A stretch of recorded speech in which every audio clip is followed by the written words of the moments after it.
خبیب بن عدی دا جسم تا انسان والا ہی سی نا، دوروں ہٹ ہٹ کے انہاں دے نشانہ باز، دوروں ہٹ ہٹ کے آپ تے تلواراں نال آپ تے چھوڑے لا رہے سن، ایک ایک جسم نے ایک چھوڑے جو لکڑی دے چھوڑے لاندے انج لا رہے سن تے آپ انج تختہ دار تے بدے ہوئے سن تے آپ نے انہاں نو ویکھ کے فرمایا تم کیا سمجھتے ہو کہ میں نے جن کا کلمہ پڑھا ہے میں بے وفائی کر جاؤں گا؟ آپ نے تختہ دار تے پھر ترانہ پڑھیا، اور ترانہ تا محفوظ رہ گیا کہ حضرت سعید بن عامر الجمحی بعد جدو مسلمان ہوئے تے حمص دے گورنر بنے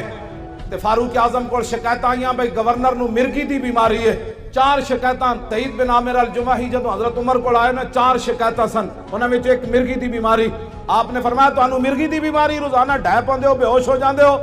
آپ نے عرض کی تھی نہیں۔ انہاں کہا پھر بے ہوش کیوں ہوندے ہو؟ فرمایا جدو سعید بن عامر الجمحی دا جسم کٹیا جا رہے سی نا سولی تے بن کے، اس ویلے میں موجود سی تے میں جدو تصور کرنا میں بے ہوش ہو جاؤں۔ اتنا بڑا ظلم ہویا سی حضرت خبیب بن عدی نال۔ جب خبیب بن عدی نے تختہ دار تے ترانہ پڑھیا، سنا دے ماں جب آپ دا جسم کٹ رہے سن تو اس شعر دا معنی میں فرمایا میں موت سے نہیں ڈرتا، موت تو ایک دن آنی ہے،